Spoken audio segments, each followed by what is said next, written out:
Hello दोस्तों, मेरा नाम है आशुतोष और आप देख रहे हैं एस अकेडमी जी। तो यहाँ पे मैं ऑनलाइन रिपोर्टिंग के वाली बार बार वीडियो बना रहा हूँ, फिर भी मैं देख रहा हूँ कि आपका रेगुलर डाउट आ रहा है।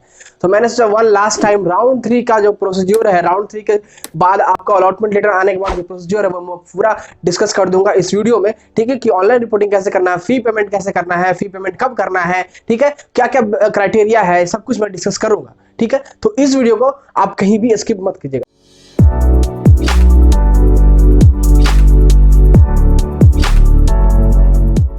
इस वीडियो को स्टार्ट करूं उससे पहले अब राउंड 3 खत्म होने वाला है, तो अब बहुत सारे बच्चों के साथ ऐसा हुआ है कि जो उनका प्रेफर्ड कॉलेज था वो नहीं मिला है। ठीक है, प्रेफर्ड ब्रांच नहीं मिला है। ठीक है, तो अगर आप मैनेजमेंट कोटा के थ्रू एडमिशन लेना प्रेफर करते हैं, मैनेजमेंट कोटा को आप अफोर्ड कर सकते हैं, तो आपको मैं बताना चाहूंगा getcollegeadmission.com के बारे में। वो आपको कॉम्पिटिटिव के टॉप इंजीनियरिंग कॉलेज में आपके प्रेफर्ड ब्रांचेस पे एडमिशन दिलवा देंगे। ठीक है, और साथ ही साथ आपका काउंसलिंग भी करवा सकते हैं वो एक्सपर्ट काउंसलर के द्वारा, तो उसका भी आप फायदा उठा सकते हैं। तो इनका कॉन्टैक्ट डिटेल आपको डिस्क्रिप्शन बॉक्स में मिल जाएगा, जाइए उनसे कॉन्टैक्ट कीजिए और अपना मैनेजमेंट कोटा की सीट जो है वो बुक कीजिए अपने टॉप कॉम्पिटिटिव के इंजीनियरिंग कॉलेजेस में। ठीक है, तो दोस्तों जैसा कि मैंने बताया कि हम यहाँ पे डिस्कस करने वाले हैं राउंड 3 का अलॉटमेंट के बाद का सारा प्रोसीजर। ठीक है, तो यहाँ पे हम डिस्कस करेंगे कि राउंड 3 का जो अलॉटमेंट आएगा 27 तारीख को, हम जनरल मेरिट वाले बच्चों को बात करेंगे। ठीक है, तो जनरल मेरिट वाले बच्चों का 27 तारीख को जो अलॉटमेंट आएगा उसके बाद क्या प्रोसीजर है, ठीक है, क्या प्रोसीजर फॉलो करना पड़ेगा, तो ध्यान से सुनिएगा। ठीक है, मैं डिटेल में डिस्कस करूंगा।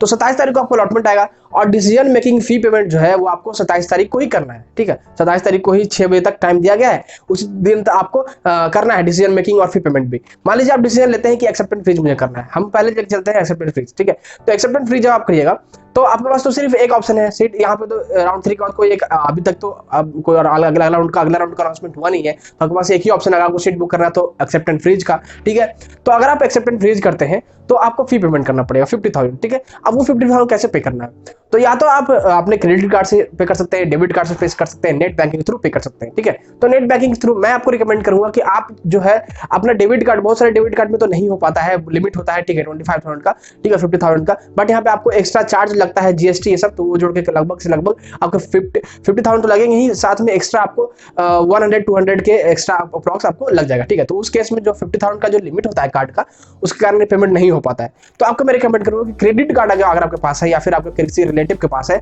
तो उनसे आप अरेंज करवा लीजिएगा, उनको आप पैसे भेज दीजिएगा 50,000 और जो भी एक्स्ट्रा लगेंगे वो भी। ठीक है, और वो आप पे कर दीजिएगा उनके थ्रू। ठीक है, या फिर अगर आपके पास वो फैसिलिटी नहीं है, डेबिट कार्ड भी नहीं हो पा रहा है, तो आप नेट बैंकिंग के थ्रू कर सकते हैं। बहुत सारे अकाउंट पर जिससे आपका अकाउंट है किसी बैंक में, ठीक है, तो आपका नेट बैंकिंग स्टार्ट चालू रहता है या फिर नहीं चालू रहता है तो आप चालू करवा लीजिएगा, 1-2 दिन लगेगा। ठीक है, अभी ही चालू करवा लीजिएगा। ठीक है, उसमें 1-2 दिन लगता है टाइम, उसके बाद आपका नेट बैंकिंग ऑन हो जाएगा तो उससे आराम से हो जाएगा, उसमें कोई इशू नहीं आने वाला है। ठीक है, तो ये बेसिकली पेमेंट करने का मेथड कि कैसे आपको पेमेंट करना है एक्सेप्टेंस फ्रीज करते हैं इन केस अगर आप तो।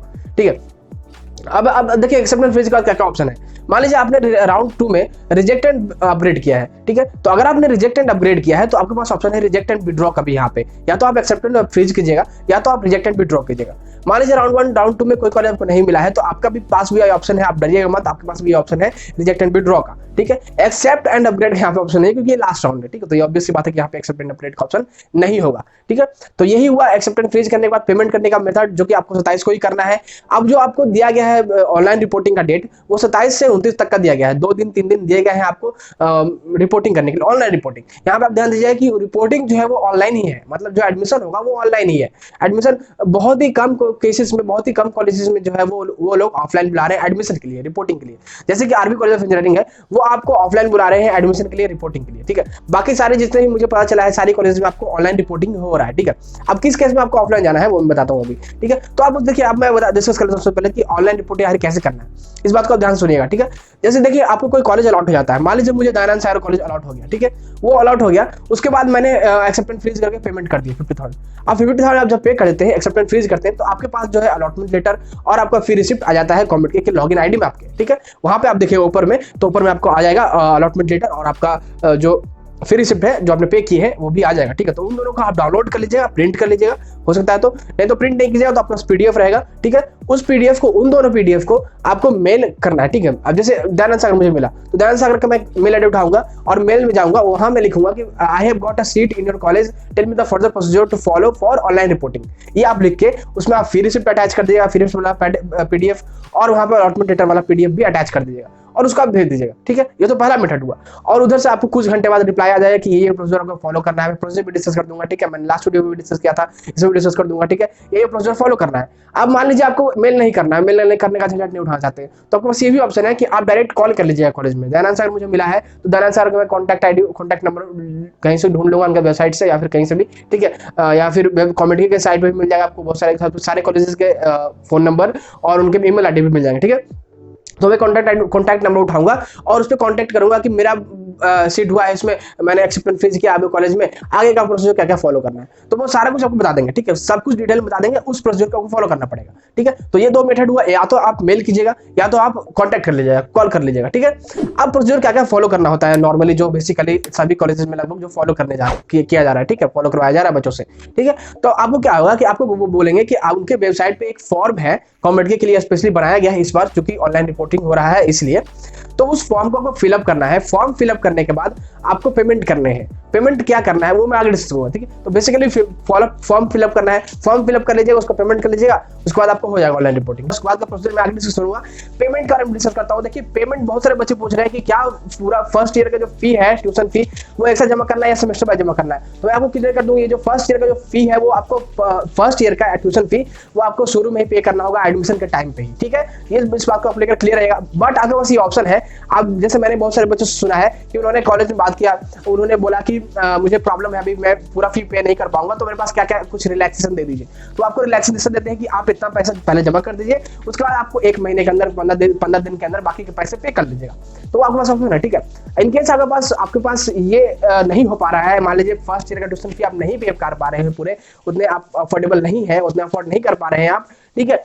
तो आप उस कॉलेज में बात कर लीजिएगा, आपके कॉलेज में, कि मेरा प्रॉब्लम आ रहा है, कुछ इशू है, पर्सनल इशू है, ठीक है, कुछ प्रॉब्लम आ रहा है, उसके कारण मैं पूरा फी नहीं पे कर पाऊंगा, क्या क्या ऑप्शन है मेरे पास। तो वो बता देंगे आपको कि इतना पैसा पे कर दीजिए शुरू में, और बाकी बाद में एक महीने के अंदर 15 दिन के अंदर पे कर लीजिएगा। तो ये आपके पास ऑप्शन है। अब पेमेंट कैसे करना है, तो पेमेंट आपको मैं रिकमेंड करूंगा कि सबसे बेस्ट वे जो होगा आपको नेफ्ट होगा, ठीक है। नेफ्ट से आप पे कर दीजिएगा। अगर नेफ्ट के थ्रू आप नहीं पे कर पाते हैं, बाकी का जो 55,000 के अलावा जो पेमेंट होगा उसके बारे में बात कर रहा हूँ। अगर नेफ्ट के अलावा नेफ्ट के थ्रू आप नहीं पे कर पाते हैं, तो आपको जो पेमेंट करना होगा वो आपको अपने नेट बैंकिंग के थ्रू, मतलब नेट बैंकिंग या फिर आप बैंक के अकाउंट के जो आपके ऐप होता है उसके थ्रू आप कर लीजिएगा, ठीक है। तो उससे भी हो जाएगा, ठीक है। क्रेडिट कार्ड डेबिट कार्ड का लफड़ा मत उठाइएगा, उसमें थोड़ा आपको ट्रांजेक्शन में प्रॉब्लम आ सकता है। अब मान लीजिए आप कर रहे हैं नेट बैंकिंग के थ्रू, और या फिर आपने बैंक के मतलब ऐप से, ठीक है, मोबाइल ऐप से, तो उस केस में हो सकता है कि आपको 2-3 ट्रांजेक्शन करना पड़े, ठीक है। तो उस 2-3 ट्रांजेक्शन का आप स्क्रीनशॉट ले लीजिएगा या फिर उसका आप सेव कर लीजिएगा, और उसको जो है आपको भेजना पड़ेगा कॉलेज वालों को, ठीक है। या तो वो आपको एक व्हाट्सएप नंबर दे देंगे, उस व्हाट्सएप नंबर पे आप उसको भेज दीजिएगा कि मैंने आपको पेमेंट कर दिए है, और वो आपको पेमेंट को देख लेंगे और आपका कंफर्मेशन हो जाएगा एडमिशन का, ठीक है। तो एडमिशन हो जाता है हमारा, ठीक है। ऑनलाइन रिपोर्टिंग हो गया, और जैसे ही ऑनलाइन रिपोर्टिंग आप कर देते हैं, फी पेमेंट करते हैं, एप्लीकेशन फॉर्म भर देते हैं, आपका एडमिशन हो गया, ठीक है, एडमिशन कंफर्म हो गया।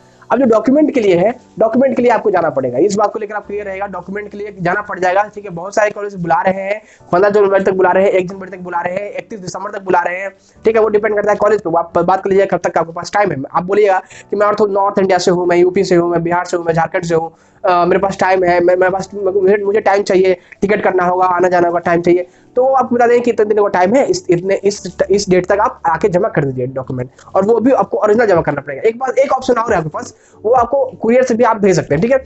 कुरियर से भी आपके पास भेजने का ऑप्शन है, बट उसमें आपको रिस्क हो जाता है, तो आप पे डिपेंड करता है कि आप रिस्क उठाना चाहते हैं या फिर खुद जाना चाहते हैं। अगर आप खुद नहीं जाना चाहते हैं तो आप कुरियर से भी भेज सकते हैं। आपको जो डॉक्यूमेंट रहेगा वो ओरिजिनल भेजना है, सारा ओरिजिनल डॉक्यूमेंट भेजना है आपको, वो आपको कॉलेज में जमा हो जाएगा 4 साल के लिए, ठीक है। तो इस बात का आप ध्यान दीजिए कि आप जो भेज रहे हैं वो ओरिजिनल डॉक्यूमेंट है, और कुरियर से भेज रहे हैं तो उसमें रिस्क हो सकता है, ठीक है। वो आपको ना तो कॉलेज वाले रिस्क लेंगे उसका, ना ही कोई भेजने वाला कुरियर कंपनी लेगा, वो आपको खुद लेना होगा, ठीक है। तो वो आप पे डिपेंड करता है कि आप कुरियर से भेजना प्रेफर करते हैं या फिर खुद जाना प्रेफर करते हैं। मैं आपको रिकमेंड करूंगा खुद जाना प्रेफर कीजिए। आप टाइम उनसे मांग लीजिए, उस टाइम के लिए आप या तो फ्लाइट का टिकट बुक कर लीजिए या ट्रेन का टिकट बुक कर लीजिए, ठीक है, और चले जाइए, ठीक है। वही बेहतर होगा। आप मान लीजिए आपका ओरिजिनल डॉक्यूमेंट है कहीं इधर हो जाता है तो प्रॉब्लम हो जाता है, ठीक है, वो एक प्रॉब्लम क्रिएट कर जाएगा, ठीक है। तो मैं आपको रिकमेंड करूंगा कि आप खुद चले जाइए, ठीक है। तो आपका एडमिशन हो गया, डॉक्यूमेंट आप जाके जमा कर देंगे, या फिर बहुत सारे कॉलेज में ऐसे बोल रहे हैं कि आप अभी रहने दीजिए, क्लास भी ऑनलाइन चलेगा, जब ऑफलाइन चलेगा तो आप जाके जमा कर लीजिएगा, आप जमा कर लीजिएगा, ठीक है। तो वो देखिए बेसिकली ये जो सारे प्रोसेस है वो कॉलेज पे डिपेंड करता है। मैं एक जो नॉर्मल प्रोसेस है जो मुझे सुनने को मिल रहा है कि ज्यादातर कॉलेज में फॉलो किए जा रहे हैं, उसको मैं डिस्कस कर रहा हूँ। तो बेसिकली एडमिशन के लिए आपको क्या करना है कि ऑनलाइन रिपोर्टिंग करना है, वो मैंने मेथड बता दिया कि आप तो मेल कर सकते हैं या फिर आप कॉल करके पूछ लीजिएगा प्रोसेस, और उसके बाद आप उनके एप्लीकेशन फॉर्म को भर लीजिएगा, पेमेंट कर दीजिएगा, आपका एडमिशन हो गया। उसके बाद डॉक्यूमेंट के लिए आप वहाँ जाइएगा, डॉक्यूमेंट वहाँ जमा कर दीजिएगा, ठीक है। कुछ दिन टाइम लेके, 1-2 दिनों का टाइम लेके आप जमा चले जाइएगा और जाके जमा कर दीजिएगा, ठीक है। या फिर आप कुरियर कर सकते हैं, या फिर अगर आपका कॉलेज के पास ये ऑप्शन है कि क्लास स्टार्ट होगा ऑफलाइन, उस टाइम देना है तो उस टाइम आप दीजिएगा, ठीक है। वो आप कॉलेज में बात कर लीजिए। तो बेसिकली यही सारे प्रोसेस है, ये सारे आप प्रोसेस आपको फॉलो करना पड़ेगा। आई होप इसके बाद आपका डाउट नहीं रहता है। अगर आपको इसके अलावा भी डाउट है तो आप कमेंट में पूछेगा, या फिर मुझे आप इंस्टा पे डीएम कर सकते हैं। तो बस दोस्तों इस वीडियो में इतना ही। अगर आपको वीडियो पसंद है, इस वीडियो को लाइक कीजिएगा, अपने दोस्तों से जरूर शेयर कीजिएगा। अगर आप हमारे चैनल पर नए हैं तो हमारे को सब्सक्राइब कीजिएगा। मिलते हैं इस वीडियो में। Thanks for watching.